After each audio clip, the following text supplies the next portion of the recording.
After 19 minutes of dueling, with 4 bidders on the telephone and 1 in the room, Leonardo da Vinci's Salvator Mundi sold on Wednesday night for $450.3 million with fees, shattering the high for any work of art sold at auction.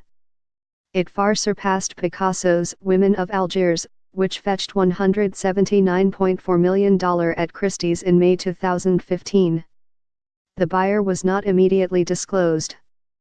There were gasps throughout the sale, as the bids climbed by tens of millions up to $225 million, by fives up to $260 million, and then by twos.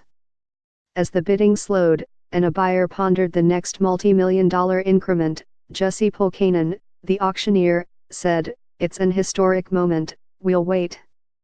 Toward the end, Alex Rotter, Christie's co-chairman of post-war and contemporary art, who represented a buyer on the phone, made 2 big jumps to shake off one last rival bid from Francis de Portier, Christie's head of Old Master paintings.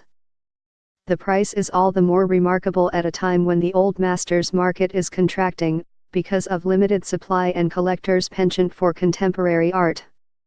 And to critics, the astronomical sale attests to something else: the degree to which salesmanship has come to drive and dominate the conversation about art and its value.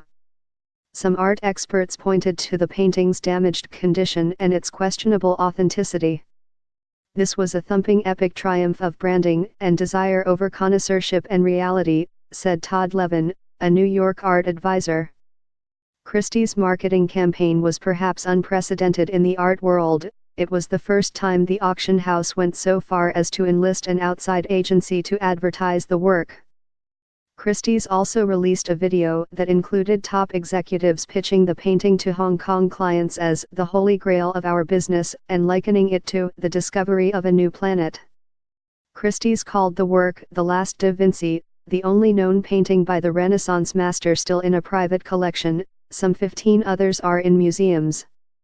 "It's been a brilliant marketing campaign," said Alan Hobart, director of the Pims Gallery in London, who has acquired museum-quality artworks across a range of historical periods for the British businessman and collector Graham Kirkham. "This is going to be the future." There was a palpable air of anticipation at Christie's Rockefeller Center headquarters as the art market's major players filed into the sales room.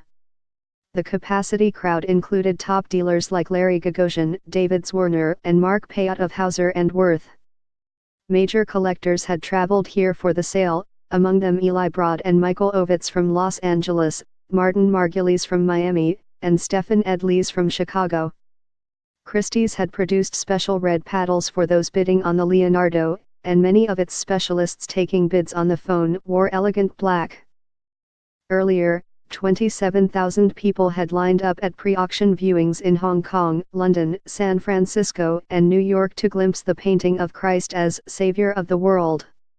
Members of the public indeed, even many cognoscenti, cared little, if at all, whether the painting might have been executed in part by studio assistants, whether Leonardo had actually made the work himself, or how much of the canvas had been repainted and restored. They just wanted to see a masterwork that dates from about 1500 and was rediscovered in 2005.